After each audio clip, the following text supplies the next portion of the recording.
When I was growing up, I listened to my father.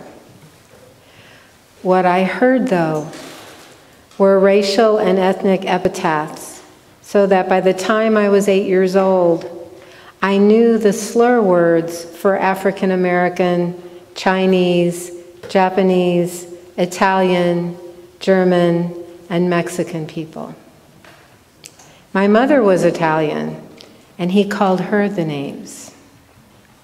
My father also served in World War II in the United States Army and was deployed to Germany and Italy. We didn't know much else as he didn't want to talk about it. He had 2 German pistols that he had confiscated there and a few other German artifacts that he would show us now and then. He would talk about the countryside of the countries he had been in and how beautiful it was. But if we asked him if he killed anyone or if he was in battle, he would never tell us. He didn't want to talk about it. When I was very young, I remember one day an army buddy came to visit, and that was the only time that previous life before family ever crossed into our space. This is what I knew of veterans when I was young. In watching my father, I saw deep prejudice and near hatred for those different than he. I didn't know if the war had done that to him or if he learned it way before. I believe he learned it way before. And because of other issues I had with my father, I did not subscribe to this hatred. In fact, it was a constant battle between us. Like Archie and Michael in All in the Family, we constantly argued about how we saw others and how we were to treat them. I didn't know my father before the war, so I don't know if war changed him. But he felt himself to be very patriotic. And being very patriotic meant America at all costs. If he were alive today, he would be a Trump supporter. He would want the wall to be built. He would want immigration to stop. Even though his parents came from Hungary and he learned English as a second language, immigrants had to be stopped. He made fun of anything he was ignorant about. And that is one of the lessons I have learned from my father, to not be like him, to be kind in the face of anger. For he got angry. He yelled just like Archie Bunker yelled. He railed against any liberal views just like Archie Bunker railed. And by the time he died, I don't recall us ever really agreeing on anything. And yet he was my father, and I loved him for being my father. So how do we love those strangers who fly the flag in the face of immigrants, who ridicule and despise those different from them? We don't have the luxury of blood relationships. We don't even know who those folks are. We see them passing legislation to bar women from making their own decisions about their own bodies. We see the fervor of crowds to build a wall to divide our country from another country. We see hate when we want to see love. And it seems to be getting worse and worse. I am a member of the Southern Poverty Law Center and have been since 1993. I know they suffered some controversy recently, and I still believe they are doing good work. I receive a lot of literature from them monthly, and they keep me updated on the current conditions of racism in our country. I discovered some research the SPLC had done. One of the members of their team, Heidi Birich, disseminated records hidden away at the University of Michigan. That's how I first heard of John Tanton. John Tanton is known as the father of the radical nativist movement that he founded in 1975, called the Federation for American Immigration Reform, or FAIR. That really sounds like an oxymoron to me. Anyway, he was an ophthalmologist who insisted he wasn't racist, but that his activism stemmed from environmental and population issues. He began other groups, including a foundation called U.S. Incorporated, to fund many of his pursuits. He provided skewed data to incriminate immigrants for what he felt were the cause of social ills, and created rallying cries to support harsh treatment of immigrants. He was a follower of eugenics, as had been proposed by the Nazis, and believed that less intelligent people should not be allowed to have children. He was a proponent of the European American Society and believed no one other could lead this nation successfully. He was a proponent of John B. Trevor Sr., the principal architect of the Immigration Act of 1924, that established a racial quota system for immigrants that lasted for 41 years. Trevor's correspondence and rhetoric were strongly pro-Nazi, and Tanton used his materials to further his agenda. He claimed to be different than the Klan, that his groups were not racist, and they were unfairly being accused of such.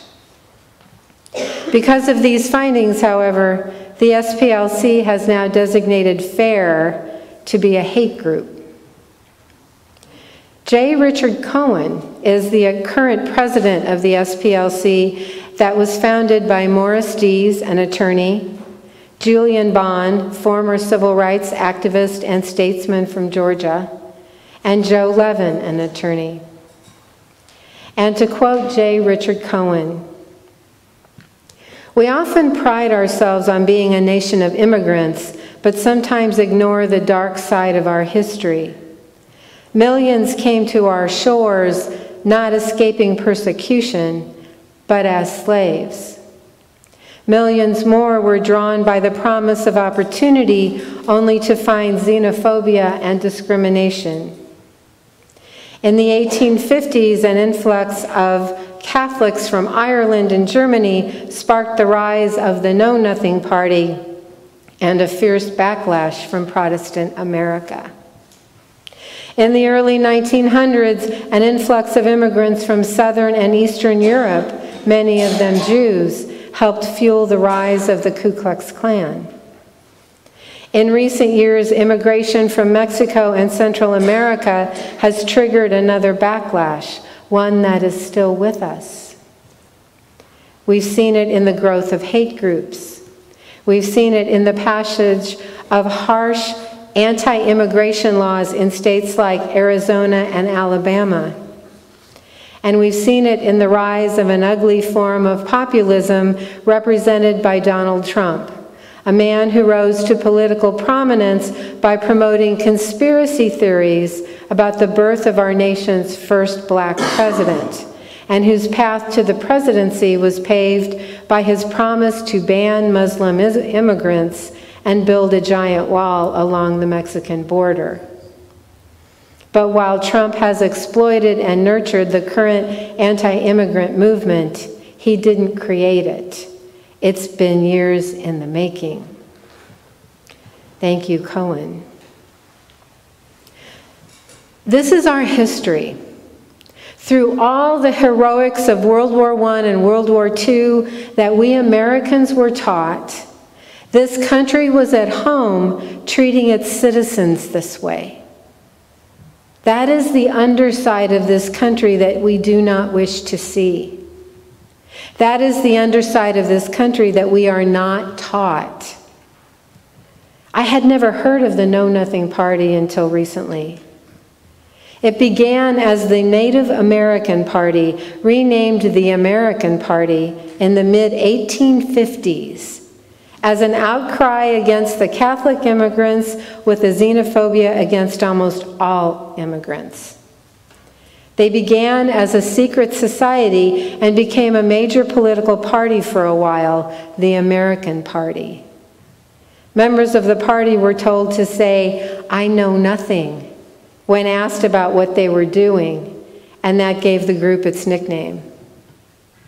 So we had groups similar to the Trump followers today back then. Our country has a history that we need to get out into the open. It's not a matter of being ashamed. It's not a matter of denying we were ever like that. For if we don't, we will never learn from our mistakes. We need to know all of our history and not bury it and pretend that it's not there. So how do we combat this? How do we, as Unitarian Universalists, espouse our principles and overcome the hate-filled speech we are hearing or reading on a regular basis? I find myself pondering this a lot. And I know truly it has to do with communication. My father was a racist, but he had to hear me when I spoke to him with my opposing views because I was his daughter. He would never agree with me out loud, I'm sure, but I really feel that I made some kind of difference in voicing my principles to him. We were blood, and we can't be blood with everyone. Although I just recently sent in my Ancestry DNA test, so I can tell you in the future who I'm related to. There was a special on this week where they had a live reenactment of an episode of All in the Family. And when Archie was embracing his prejudice of Black Americans, stating he didn't have any colored blood in him, Edith's comeback to him was, "Oh yes, Archie, you do. It's red." She was the voice of conscience in that show. And there lies part of an answer. We are all the same under the skin. We can utilize our humanness with each other and show our sameness, not our differences.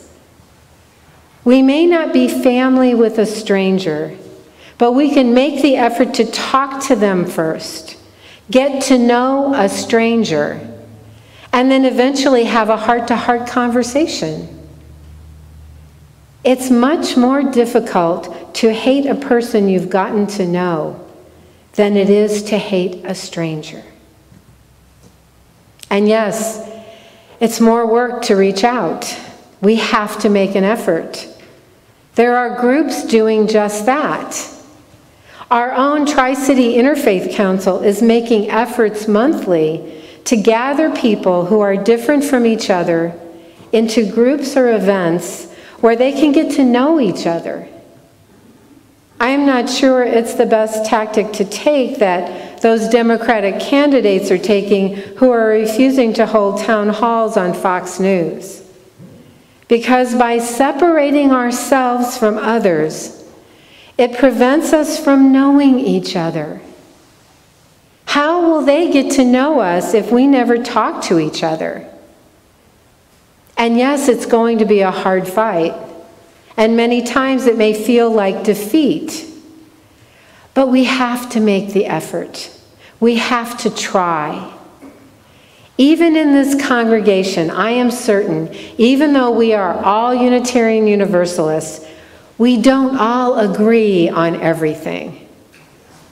We have work to do right here. We can always get to know each other better. In knowing each other, there is a greater understanding. In knowing each other, there is greater commitment. And in knowing each other, there is more opportunity for love instead of hate. As our centering thoughts in the order of service states, be kind to unkind people. They need it the most. I found this quote, and it is attributed to unknown, so I don't know who originally said it. But that is our mission. My father had a hard life, and he blamed others for his misfortunes. Consequently, he could be very unkind. It is folks like him in this country that need the most kindness. We need to go out into the world and especially send that kindness out to them. Show them that there is kindness in the world. We've seen that what we've done in the past has not rid our country of this hate. It just crops up in different forms at different times. It's been here a long time, and we need to try something different to change that. We may not be able to move this country away from hate overnight. We can take that one step to move it closer in whatever way we can. As Margaret Mead says, never doubt that a small group of thoughtful, committed citizens can change the world.